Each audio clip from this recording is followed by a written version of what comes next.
Hi, ಎಲ್ರಿಗೂ ನಮಸ್ಕಾರ. ವಿಭಿನ್ Shankar vlogs YouTube ಚಾನಲ್ಗೆ ಎಲ್ರಿಗೂ ಸ್ವಾಗತ. ಇವತ್ತು ನಾನು ಮಾಡೋಕ್ಕೆ ಹೊರಟಿರೋ ಐಟಮ್ ಬಂದು ಸೋಯಾ ಸಾಸ್ ಚಿಕನ್ ಕಬಾಬ್ ಅಂತ ಅಂದ್ಬಿಟ್ಟು.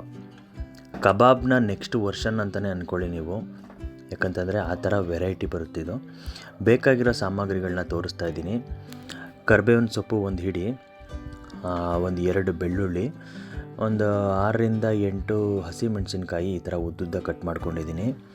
ಆಮೇಲೆ ನಿಂಬೆಹಣ್ಣು, ಒಂದು ಅರ್ಧ kg ಆಗುವಷ್ಟು ಚಿಕನನ್ನು, ಫ್ರೆಶ್ ಚಿಕನ್ನು ಹೊಡೆಸ್ಕೊಂಬಂದಿದ್ದೀನಿ. ಎಲ್ಲ ವಾಶ್ ಮಾಡಿ ಒಂದು ಪ್ಲೇಟಲ್ಲಿ ಎತ್ತಿಟ್ಕೊಂಡಿದ್ದೀನಿ. ನೋಡಿ, ಅದೇ ತೋರಿಸ್ತಾ ಇದ್ದೀನಿ ಇವಾಗ. ಯಾವಾಗಲೂ ಕಬಾಬ್ ತಿಂದು ಬೇಜಾರಾಗಿರೋರಿಗೆ ಕಬಾಬ್ ಯಾವುದೇ ಕಾರಣಕ್ಕೂ ಯಾವತ್ತೂ ಬೇಜಾರಾಗಲ್ಲ. ನೆಕ್ಸ್ಟ್ ವೆರೈಟಿ ಮಾಡ್ಕೊಬೇಕು ಅಂದರೆ ತುಂಬ ಚೆನ್ನಾಗಿ ಬರುತ್ತೆ ಇದು. ಮ್ಯಾರಿನೇಷನ್ಗೆ 1.5ರಿಂದ 2 ಸ್ಪೂನ್ ಆಗುವಷ್ಟು ಖಾರದ ಪುಡಿ ಹಾಕ್ಕೊಂಡಿದ್ದೀನಿ.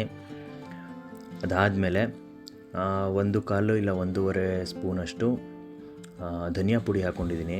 1 table spoon ginger garlic paste ಅಂದರೆ ಶುಂಠಿ ಬೆಳ್ಳುಳ್ಳಿ ಪೇಸ್ಟ್ನ ಹಾಕ್ಕೊಂಡಿದ್ದೀನಿ. ಮತ್ತು ನೆಕ್ಸ್ಟ್ ಬಂದು ಅರಿಶಿನ 1 ಟೀ ಸ್ಪೂನಷ್ಟು, ಆಮೇಲೆ ಪೆಪ್ಪರ್ ಪೌಡರು 1 ಸ್ಪೂನ್ ಆಗುವಷ್ಟು, ಚಿಕ್ಕ ಸ್ಪೂನಲ್ಲಿ ಆಗುವಷ್ಟು, ಮತ್ತು ನೆಕ್ಸ್ಟು ಗರಂ ಮಸಾಲ 1 ಸ್ಪೂನು. ರುಚಿಗೆ ಬೇಕಾಗಿರೋಷ್ಟು ಉಪ್ಪನ್ನು ಸೇರಿಸ್ಕೊತಾ ಇದ್ದೀನಿ. ನಾನು 1.5ರಿಂದ 2 ಸ್ಪೂನ್ ಆಗುವಷ್ಟು ಉಪ್ಪನ್ನು ಹಾಕ್ಕೊಂಡಿದ್ದೀನಿ. ಇವಾಗ ಇದಕ್ಕೆ ನಾನು ಏನು ಇವಾಗ ಆ್ಯಡ್ ಮಾಡ್ತೀನಿ ಅಂತಂದರೆ 1ರಿಂದ 2 ಸ್ಪೂನ್ ಆಗುವಷ್ಟು ಸೋಯಾ ಸಾಸು ನೆಕ್ಸ್ಟು ಹಾಕೋತೀವಿ. ಸೋಯಾ ಸಾಸು ಅದಕ್ಕೆ ಒಂದು ಸ್ವಲ್ಪ ಮಿನಿಮಮ್ ಕ್ವಾಂಟಿಟಿನಲ್ಲಿ ಹಾಕೋತಾ ಇದ್ದೀನಿ. ಒಂದು ಚೂರು ನೀರನ್ನು ಇಷ್ಟು ಬೆರೆಸಿ ಇದನ್ನು ಇವಾಗ ಕ್ಲೀನಾಗಿ ಮಿಕ್ಸ್ ಮಾಡ್ಕೋತೀನಿ. ಸೈಡ್ ಡಿಶ್ ಅಂತ ಬಂದರೆ ವೆಜಿಟೇರಿಯನ್ಸ್ಗೆ ಬೋಂಡಾ ಬಜ್ಜಿ ಫಸ್ಟ್ ಆದರೆ, ನಾನ್ ವೆಜ್ ತಿನ್ನೋರಿಗೆ ಫಸ್ಟ್ ಬರೋದೇ ಕಬಾಬು. ಈ ಕಬಾಬ್ನ ನಾವು ಸೋಯಾ ಸಾಸ್ ಹಾಕಿ ಬೇರೆ ಥರನೇ ಡಿಶ್ ಮಾಡ್ತಾಯಿದ್ದೀನಿ. ಇವಾಗ ಮಿಕ್ಸ್ ಮಾಡ್ಕೊಂಡಿರುವಂಥ ಮಸಾಲೆಗೆ ಚಿಕನ್ನ ಆ್ಯಡ್ ಮಾಡ್ತಾಯಿದ್ದೀನಿ. ಈ ಪ್ರೊಸೀಜರ್ ಬಂದು 2 ಸ್ಟೆಪ್ ಇರುತ್ತೆ. ಫಸ್ಟು ಇದನ್ನು ನಾನು ಎಲ್ಲ ಕ್ಲೀನಾಗಿ ಮಿಕ್ಸ್ ಮಾಡಿಕೊಂಡು ಮ್ಯಾರಿನೇಷನ್ಗೆ ಎತ್ತಿಟ್ಕೋತೀನಿ. ಈ 2 ಸ್ಟೆಪ್ ಏನು ಅಂತ ನಿಮಗೆ ನೆಕ್ಸ್ಟು ಗೊತ್ತಾಗುತ್ತೆ ನೋಡಿ. ಕಂಪ್ಲೀಟಾಗಿ ನಾನಿವಾಗ ಎಲ್ಲ ಕಲಸಿಟ್ಕೊಂಡಿದ್ದೀನಿ ಒಂದು ಕಡೆ. ಒಂದು 15 to 20 ಮಿನಿಟ್ಸು ಇದನ್ನು ಮ್ಯಾರಿನೇಷನ್ಗೆ ಇಟ್ಟರೆ ಸಾಕು. ಒಂದು ಸಲ ಇದನ್ನು ಮಾಡಿ ನೋಡಿ, ಆಮೇಲೆ ಪದೇ ಪದೇ ಇದೇ ಬೇಕು ಅಂತ ಮಾಡಿಸ್ಕೊತಾ ಇರ್ತೀರ, ಇಲ್ಲ ನೀವೇ ಮಾಡ್ತೀರಾ. ಇವಾಗ ನೆಕ್ಸ್ಟ್ ಪ್ರೊಸೀಜರ್ ಬಂದು ಬಾಣಲಿನ ಕಾಯಕ್ಕೆ ಇಟ್ಕೊಂಡಿದ್ದೀನಿ. ಇವಾಗ ಅದನ್ನು ಕರ್ಕೊಳ್ಳೋಕ್ಕೆ ಎಣ್ಣೆ ಹಾಕೋತಾ ಇದ್ದೀನಿ. ಎಣ್ಣೆ ಬಿಸಿಯಾದ ನಂತರ ಚಿಕನ್ನ ಬಿಡ್ತಾ ಹೋಗ್ತೀನಿ. ಸೇಮ್ ಕಬಾಬ್ ಯಾವ ಥರ ಮಾಡ್ತೀವೋ ಅದೇ ಥರ ಪ್ರೊಸೀಜರು. ಆದರೆ ನೆಕ್ಸ್ಟ್ ಏನು ಮಾಡಬೇಕು ಅಂತ ನಿಮಗೆ ನಾನು ತೋರಿಸ್ತೀನಿ. ಕಬಾಬ್ದು ನೆಕ್ಸ್ಟ್ ವರ್ಷನ್ ಅಂತ ಅದಕ್ಕೆ ಹೇಳಿರೋದು. ಇಲ್ಲಿವರೆಗೂ ಬರೀ ಕಬಾಬ್ದು ಪ್ರೊಸೀಜರ್ ಬಂತು ಸ್ಟಾರ್ಟಿಂಗಿಂದ. ಆದರೆ ಅಡಿಷನಲಾಗಿ ಮಸಾಲೆ ಮಿಕ್ಸ್ ಮಾಡ್ಕೊಬೇಕಾದ್ರೆ ಸೋಯಾ ಸಾಸ್ನ ಹಾಕಿದ್ದೀನಿ. ಅದನ್ನು ನೋಡಿರ್ತೀರ ಆಲ್ರೆಡಿ. ಹೋಟೆಲ್ಗಳಲ್ಲಿ ಮತ್ತು ರಸ್ತೆ ಬದಿ ಮಾಡೋವಂಥ ಕೈಗಾಡಿಗಳಲ್ಲಿ ಕಬಾಬು ತುಂಬ ರೆಡ್ ಕಲರ್ ಇರುತ್ತೆ, ಕೆಂಪು ಕಲರ್ ಇರುತ್ತೆ. ಅವರು ಕಲರಿಂಗ್ ಏಜೆಂಟ್ ಹಾಕಿರೋದ್ರಿಂದ ಅದು ಆ ಕಲರು ಕಾಣಿಸ್ತಿರುತ್ತೆ ನಿಮಗೆ. ಆದರೆ ಮನೆಯಲ್ಲಿ ಮಾಡಿದ್ರೆ ಆ ಥರ ರೆಡ್ ಕಲರ್ ಬರಲ್ಲ. ಇವಾಗ ವಿಡಿಯೋದಲ್ಲಿ ತೋರಿಸ್ತಾ ಇದ್ದೀನಿ ನೋಡಿ, ಸೇಮ್ ಇದೇ ಕಲರ್ ಇರುತ್ತೆ ಮನೆಗಳಲ್ಲಿ ಮಾಡೋ ಕಬಾಬು. ಕೆಲವ್ರಿಗೆ ಹೊರಗಡೆ ಮಾಡೋ ಕಬಾಬೇ ತುಂಬ ಟೇಸ್ಟಿಯಾಗಿ ಅನಿಸುತ್ತೆ. ಆ ಕಲರ್ ನೋಡಿ ಮನೆಯಲ್ಲಿ ಮಾಡಿದ್ರೆ ಇಷ್ಟಪಡಲ್ಲ. ಅವ್ರು ಎಷ್ಟೆಷ್ಟು ದಿನದಿಂದ ಯೂಸ್ ಮಾಡಿರ್ತಾರೋ ಎಣ್ಣೆನ, ಅದನ್ನು ಚಪ್ಪರ್ಸ್ಕೊಂಡು ತಿನ್ನೋಕೆ ಹೋಗ್ತೀರಾ. ಆದರೆ ಮನೆಯಲ್ಲಿ ಮಾಡಿದ್ದು ಚೆನ್ನಾಗಿಲ್ಲ, ನಾನು ತಿನ್ನಲ್ಲ ಅಂತ ಹೇಳ್ತೀರಾ. ಇಷ್ಟೇ ವ್ಯತ್ಯಾಸ ನೋಡಿ. ಈ ಕಲರ್ ಬರುತ್ತೆ ಕಬಾಬು ಮನೆಯಲ್ಲಿ ಮಾಡಿದ್ರೆ. ತೋರಿಸ್ತಾ ಇದ್ದೀನಿ. ಇವಾಗ ಕರ್ಕೊಂಡಿರೋಂಥ ಚಿಕನ್ ಕಬಾಬ್ನ ಎತ್ತಿ ಸೈಡ್ಗೆ ಪ್ಲೇಟ್ಗೆ ಹಾಕೋತಾ ಇದ್ದೀನಿ. ಕಬಾಬ್ನಲ್ಲಿ ಉಳ್ಕೊಂಡಿರುವಂಥ ಎಣ್ಣೆ ಹೀರ್ಕೊಳ್ಳೋಕ್ಕೆ ಟಿಶ್ಯೂ ಪೇಪರ್ನ ಪ್ಲೇಟ್ ಮೇಲೆ ಹಾಸ್ಕೊಂಡಿದ್ದೀನಿ ನೋಡಿ. ಈ ರೀತಿ ಇರುತ್ತೆ ಕಬಾಬು ಕರ್ಕೊಂಡಿರೋದು. ನೆಕ್ಸ್ಟ್ ಪ್ರೊಸೀಜರು 2ನೇ ಸ್ಟೆಪ್ ಇವಾಗ ನಿಮ್ಗೆ ತೋರಿಸ್ತಾ ಇದ್ದೀನಿ. ಕರೆದಿರೋ ಅಂಥ ಎಣ್ಣೆನ ಇವಾಗ ಯೂಸ್ ಮಾಡಿರೋದು.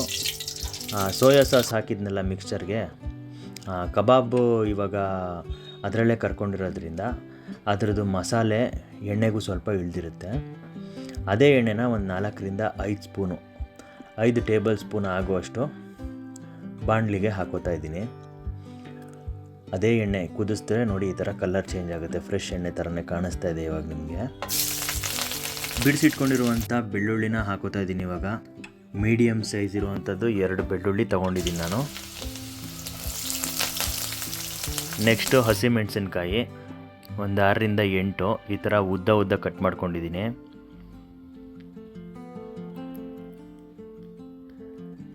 ಇದಾದಮೇಲೆ ಒಂದು ಹಿಡಿ ಆಗುವಷ್ಟು ಕರಿಬೇವಿನ ಎಲೆ ಎಲ್ಲನೂ ಎಣ್ಣೆಯಲ್ಲಿ ಕ್ಲೀನಾಗಿ ಫ್ರೈ ಮಾಡ್ಕೊತಾ ಇದ್ದೀನಿ. ಇವಾಗ ಮಾಡ್ತಾ ಇರೋ ಸೆಕೆಂಡ್ ಪ್ರೊಸೀಜರಲ್ಲಿ ಉಪ್ಪು ಹಾಕೊಳ್ಳುವಂಥ ಅವಶ್ಯಕತೆ ಇರಲ್ಲ, ಯಾಕಂದರೆ ಫಸ್ಟ್ ಸ್ಟೆಪ್ಪಲ್ಲೇ ನಾನು ಉಪ್ಪನ್ನ ಚೆನ್ನಾಗಿ ಹಾಕಿದ್ದೆ ಮ್ಯಾರಿನೇಷನ್ ಟೈಮಲ್ಲೇ. ಇವಾಗ ಸೋಯಾ ಸಾಸು ಒಂದು 4 ಟೇಬಲ್ ಸ್ಪೂನ್ ಆಗುವಷ್ಟು ಹಾಕ್ಕೊಂಡಿದ್ದೀನಿ. ಇದನ್ನೆಲ್ಲ ಕ್ಲೀನಾಗಿ ಮಿಕ್ಸ್ ಮಾಡ್ಕೊತಾ ಇದ್ದೀನಿ. ಸೋಯಾ ಸಾಸ್ ಹಾಕ್ಕೊಂಡಿರೋದ್ರಿಂದನೇ ಇದಕ್ಕೆ ಸೋಯಾ ಸಾಸ್ ಚಿಕನ್ ಕಬಾಬ್ ಅಂತ ಇಟ್ಟಿರೋದು ಹೆಸರು. ಹೋಟೆಲ್ಗಳಲ್ಲೇನೂ ಮಾಡಿಕೊಡ್ತಾರೆ, ನಿಮಗಿಲ್ಲ ಅಂತ ಅನ್ನಲ್ಲ. ಆದರೆ ಮನೆಯಲ್ಲಿ ನಿಮ್ಮ ಕಣ್ಣೆದುರುಗಡೆ ಎಷ್ಟೆಷ್ಟು ಎಣ್ಣೆ ಬೇಕಾಗುತ್ತೆ, ಏನೇನು ಯಾವ್ಯಾವ ಪ್ರೊಸೀಜರ್ ಹಾಕ್ಬೋದು, ಮನೆಯಲ್ಲೇ ಎಷ್ಟು ಕ್ಲೀನಾಗಿ ಮಾಡ್ಕೊಬೋದು ಅಂತ ತೋರ್ಸೋಕ್ಕೋಸ್ಕರನೇ ಈ ವಿಡಿಯೋ ಮಾಡಿ ತೋರಿಸ್ತಾ ಇರೋದು. ಆವಾಗಲೇ ಕರೆದಿಟ್ಕೊಂಡಿರುವಂಥ ಕಬಾಬ್ನ ಈ ರೀತಿ ಮಸಾಲೆ ಇದು ಸೋಯಾ ಸಾಸ್ ಹಾಕಿದ್ಮೇಲೆ ಈ ಥರ ಕುದಿ ಬರಬೇಕು. ಯಾವಾಗ ಕುದಿ ಬರುತ್ತೋ ಆವಾಗ ಕರೆದಿಟ್ಕೊಂಡಿರುವಂಥ ಚಿಕನ್ ಪೀಸ್ಗಳನ್ನ ಬಾಣಲಿಗೆ ಹಾಕ್ಕೊಬೇಕು. ಹಾಕ್ಕೊಂಡು ಆ ಸೋಯಾ ಸಾಸು ಮತ್ತು ಎಲ್ಲ ರೋಸ್ಟ್ ಆಗಿರುವಂಥ ಎಲ್ಲ ಪದಾರ್ಥಗಳನ್ನೂ ಚಿಕನ್ಗೆ ಕ್ಲೀನಾಗಿ ಮಿಕ್ಸ್ ಮಾಡಬೇಕು. ನೋಡಿ ಎಲ್ಲ ತಿರುಗಿಸ್ಕೊತಾ ಇದ್ದೀನಿ ಕ್ಲೀನಾಗಿ. ತುಂಬ ಚೆನ್ನಾಗಿ ಬರುತ್ತೆ ಇದು. ಇವಾಗ ಸೋಯಾ ಸಾಸ್ ಎಲ್ಲ ಕ್ಲೀನಾಗಿ ಆಗಿದೆ, ಎಲ್ಲ ಕಬಾಬ್ ಪೀಸ್ಗೂ.